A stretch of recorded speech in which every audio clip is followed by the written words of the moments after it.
The morning sun had barely crested the tree line when I stood on the porch of my grandfather's old farmhouse, coffee in hand, boots dusty from the barn.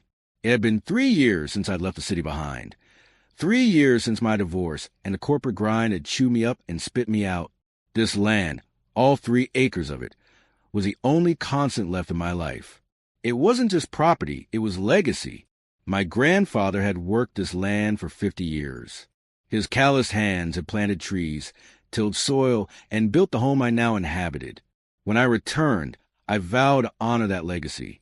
I wasn't expecting a war with a homeowners association. Magnolia Heights had sprung up like a polished, plastic infection around the perimeter of my family's farm.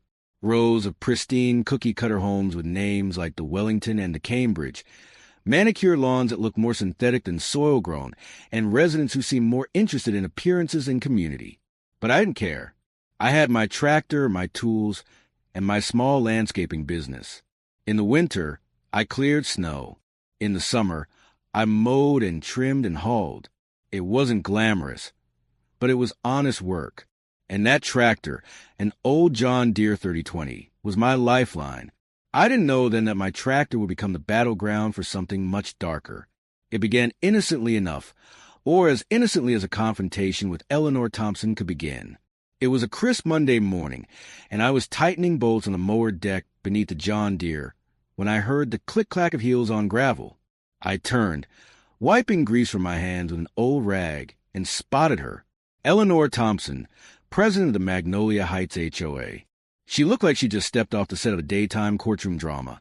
Impeccable silver hair, pearl earrings, tailor blazer, and that signature clipboard clutched her chest like a weapon. Her nose wrinkled at the sight of my equipment. "Mr. Jackson," she snapped, skipping pleasantries entirely. "That eyesore has to go." I raised an eyebrow, then deliberately set down my wrench. "Good morning to you too, Eleanor." Her lips tightened. Section 7, Paragraph 4 of the Magnolia Heights HOA regulation states that farm equipment must not be visible from the street. You're in violation. I nodded slowly. Except I'm not. This land was here long before your HOA, and so was that tractor. I'm grandfathered in. Check the county records. She tapped her clipboard with a manicured nail. We'll see about that. Then she turned and walked off, snapping photos of my property as she went. That was the first real sign this wasn't just about a tractor. It was about control. And Eleanor Thompson didn't like what she couldn't control. By Wednesday, I had a letter from the HOA. Notice of violation. $250 fine for improper equipment storage. I laughed when I read it. Scribbled grandfather clause, see attached, in red marker across the citation. Stapled a copy of my grandfather's original development agreement to it, and dropped it in the HOA drop box. I figured that was the end of it. It wasn't. 3 days later, $500 fine for excessive noise, for starting my mower at 10 a.m. on a weekday. The next day, $300 for improper lawn maintenance, because the grass on the far edge of my property was visibly uneven. It didn't take long to figure out what was happening. Eleanor wasn't just pushing back. She was waging a war of attrition. Every day brought a new letter, a new infraction, a new attempt to exhaust me into compliance. Most of the neighborhood residents remained oblivious, or perhaps afraid to speak up. But one neighbor saw through it. Dale Harrington, who lived down the street and mowed his own lawn in cargo shorts and cowboy boots, knocked on my door one evening with a 6-pack of beer and a grim look. "She's done this before," he said, settling into a chair on my porch. "The Williams family put up a swing set last year. She had it removed while they were at work. Billed them for the service." "She can't do that," I said. "Didn't stop her." They moved out 3 months later. Guess who bought their house? Eleanor's sister, through her real estate company. That's when it clicked. This wasn't about bylaws or tractors. This was a hostile takeover. And my land, the last unclaimed chunk of real estate in a fully built-out HOA subdivision, was her final prize. That night, I climbed into my grandfather's attic, flashlight in hand, searching through dusty boxes and old filing cabinets. Eventually, I found it, yellowed paper, brittle at the edges, stamped and signed in ink faded with time. Original development agreement. Magnolia Heights subdivision, parcel 41J, Jackson property. There it was. In legal language clear as day, agricultural equipment storage and usage are permitted in perpetuity on parcel 41J, irrespective of subsequent residential zoning ordinances. I felt a surge of pride and validation. This wasn't just a document. It was a weapon. It was protection against Eleanor's creeping tyranny.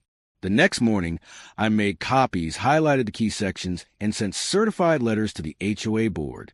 I expected at least acknowledgement. Instead, I got silence. And more fines. This was no longer a misunderstanding. It was a siege. Things changed the day I received an unexpected visitor. A young woman, early 30s, with curly brown hair and a determined look in her eyes, knocked on my door just before dinner. "Mr. Jackson? I'm Maya Rodriguez. I'm a journalist with the County Herald. Do you have a minute?" I hesitated, then invited her in. Over coffee, she laid it out. "I've been investigating a pattern of aggressive HOA takeovers in the region. Your name came up in at least 3 filings, 2 anonymous complaints, 1 citation that referenced your property by parcel number. That's unusual. Most citations use addresses." I leaned back, watching her scribble in her notepad. "What's your angle?" "Eleanor Thompson. She's on my radar. She's behind every shady HOA deal I've looked into in this county. She's connected to the Planning Commission. Her sister's a real estate broker. And she's been systematically targeting homeowners with strategic fines until they sell below market value." My blood ran cold. "You're saying this is a pattern?" "I'm saying you're not alone. That was the first time I realized this fight wasn't just mine. It was part of something bigger, a scheme that stretched far beyond my fences." I handed Maya a copy of my grandfather's development agreement. Her eyes lit up. This changes everything." It started small, subtle, almost clever. The first sign something was off came 2 mornings after Maya's visit. I was loading supplies onto my trailer when I spotted it, a line of freshly planted boxwoods running along my eastern property edge, neatly spaced, perfectly trimmed. Only I hadn't planted them. I squatted beside the nearest shrub, sifting through the soil. The earth was freshly turned. Someone had done this recently and professionally. A glint of metal caught my eye beneath the mulch. I dug carefully and pulled out a small stake. "Property of Magnolia Heights HOA." My stomach twisted. It was a setup. They weren't just issuing fake citations now. They were creating violations from thin air. I yanked every one of those shrubs out and tossed them onto my driveway. Under the last one, I found another stake, this one deeper, half buried, as if to simulate a boundary marker. My boundary. Eleanor was manufacturing a paper trail, painting me as a chronic violator, laying groundwork to escalate enforcement. I documented everything. Photos, timestamps, GPS coordinates. I emailed copies to Maya and my cousin Rachel, who had already started preparing a legal response. But even Rachel sounded rattled on the phone. "They're trying to manufacture ground for lien placement," she warned. "If they get that far, you might lose the property before you can fight it." That night, I slept with my phone on the nightstand and a wrench under my pillow. I wasn't just being harassed. I was being hunted off my own land. Word spread faster than I expected. Dale came by the next evening with a stack of flyers. "You're not the only one Eleanor's targeted," he said, shaking his head. "The Millers, the Patels, even that new couple on Ashwood, they're all getting slapped with citations for garbage bins, porch furniture, even wind chimes." I nodded slowly, gears turning in my head. "You think we can bring them together?" "We don't have to," he said, grinning. "Maya already did." That weekend, Maya called an informal gathering at the community center. I expected maybe 5 or 6 neighbors. 30 showed up, and they were angry. One by one, they told their stories. Citations for garden ornaments, threats over barbecue smoke, HOA fines for hosting birthday parties without pre-authorization. Eleanor's control wasn't just policy. It was a reign of quiet intimidation. But now that reign was cracking. Maya stood at the front with her notepad, but she didn't have to ask many questions. People were ready to talk, eager to testify. They brought pictures, paperwork, even emails from the HOA board. She fined us $1,200 for a swing set, the Williamses said it violated aesthetic guidelines. Then her sister listed our house after we sold. She threatened to remove our daughter's therapy dog, said Mrs. Alvarez. Called it an unauthorized pet, even though we submitted all the medical documentation. When the meeting ended, I stood in the doorway and watched people shake hands, exchange numbers, organize. For the first time in years, they weren't just neighbors. They were allies. A spark had caught fire. I didn't think things could get worse. But then came the night Eleanor crossed a line she couldn't uncross. It was just past midnight when I heard something, quiet, deliberate, outside my window. I peeked through the blinds and spotted a figure crouching by my tractor. I grabbed my phone and rushed out the back, staying low behind the fence. But by the time I reached the shed, the figure was gone, vanished into the dark. The next morning, I went to move the tractor. When I pressed the brake, my foot sank straight to the floor. No resistance, no pressure, just dead silence. I jumped out and dove underneath the chassis. A cold chill ran down my spine. The brake line had been sliced. Cleanly, surgically, hydraulic fluid still leaking into the dirt. Not a failure, not wear and tear. Sabotage. I checked my security camera footage, grainy and imperfect, but enough to show a figure in dark clothing, slipping to the shadows and crouching beneath the tractor for 3 minutes. When the person emerged, a glint from a gold jacket clasp briefly caught the porch light. Eleanor's jacket, the same one she wore to the last HOA meeting. But the footage wasn't clear enough. No face, no guarantee. If I took this to the police, it would be my word against hers. And Eleanor knew it. Still, I sent everything to Maya and Rachel. We were building a case now, a real one. All we needed was one solid, undeniable moment. I'd almost died. That alone made this personal. We had one chance. She'll come back. I told Dale that night as we huddled in my garage. She'll want to see if the brakes worked, if the trap was sprung. So we laid our own trap. Dale helped me install 3 new cameras.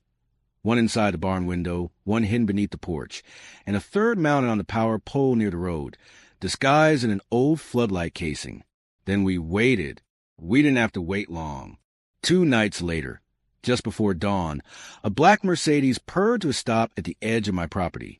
Eleanor stepped out, wearing the same gold-class jacket, phone in hand. She walked straight toward my tractor, circled it, then crouched to check beneath the chassis, exactly where she'd tampered with the brakes.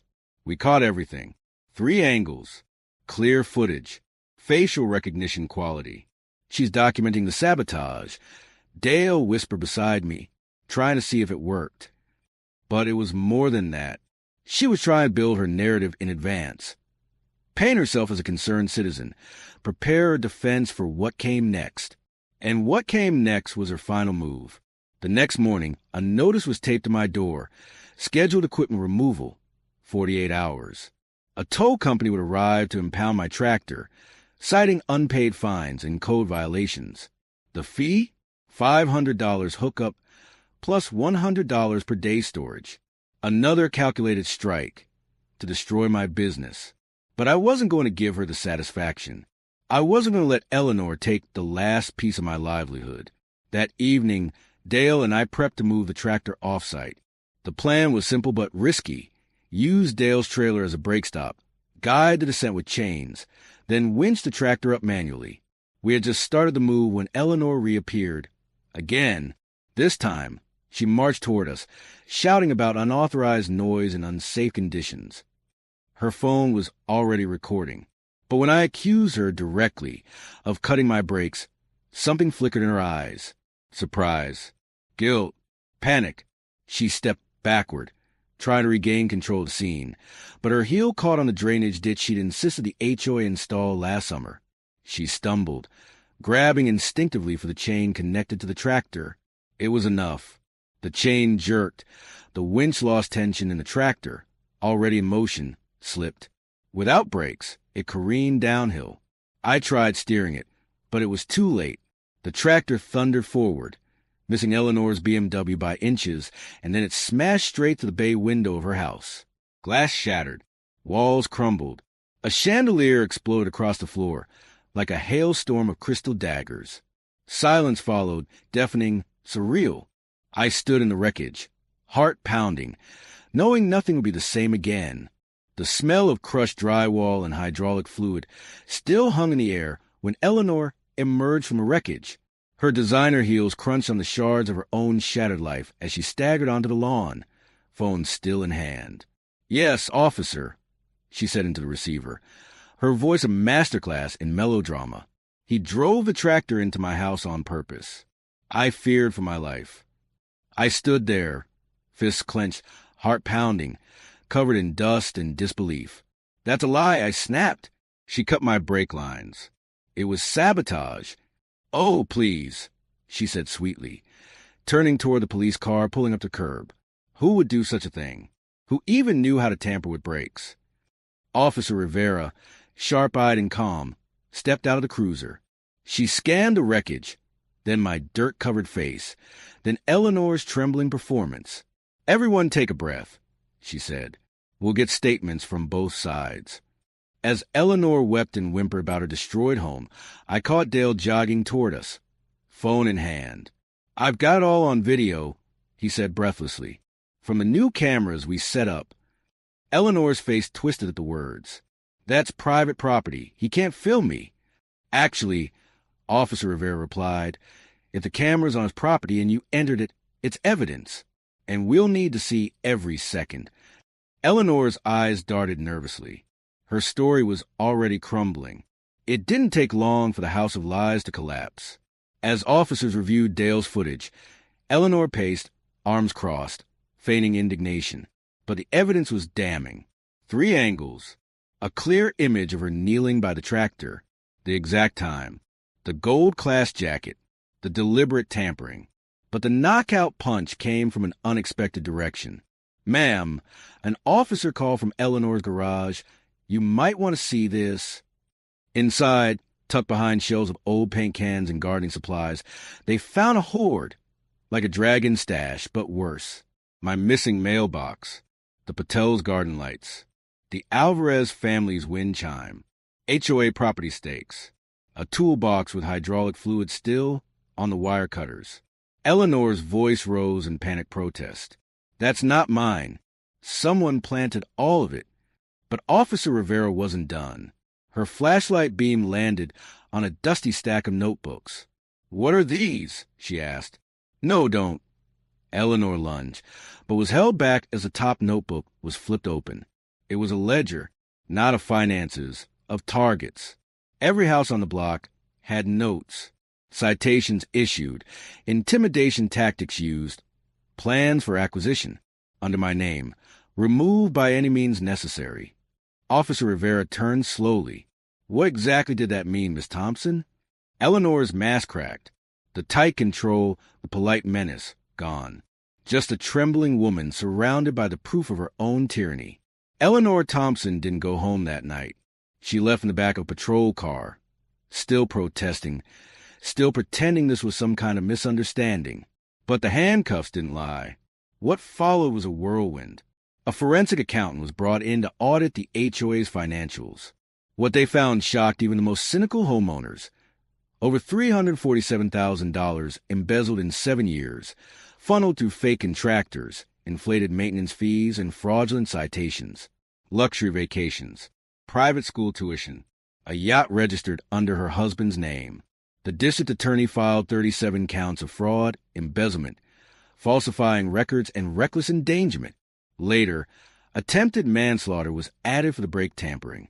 At the emergency HOA meeting, homeowners sat in stunned silence as the accountant clicked through slide after slide. Receipts, emails, forged invoices, all orchestrated by the woman they trusted to protect the community. "How did we not see this?" someone whispered. "We did," Dale said. "We just didn't want to believe it." The new interim president, Mr. Donnelly, stood pale and shaken. "We will cooperate fully with authorities," he said, "and we're forming an independent oversight committee. The neighbors who had once feared HOA retaliation now stood shoulder to shoulder, not in whispers, but in unity. Eleanor's house sat empty for weeks, a once pristine monument to vanity, now wrapped in yellow crime scene tape and haunted by her legacy. The bank seized it after her assets were frozen. No one bid at the foreclosure auction. No one wanted a piece of her shadow. Except me. Are you out of your mind? Dale asked when I raised my hand at the auction. Why would you want that place? Because I know exactly what to do with it. I said quietly, $55,000. That's all it took to reclaim the house that nearly cost me everything. For 6 months, I worked, with help from neighbors. We tore out gaudy chandeliers, knocked down oppressive walls, and ripped up marble that had no business in a modest neighborhood. We added ramps, widened doorways, and built accessible bathrooms. Where Eleanor had planted rose bushes for aesthetics, we tilled soil for a community garden. The bay window that my tractor had shattered, I left it open, replaced with glass etched with the words, "For all who call this community home." When we opened the doors to the new Magnolia Heights Community Center, people cried. Mrs. Miller wheeled her daughter effortlessly through the halls. Children ran in circles where no trespassing signs had once stood.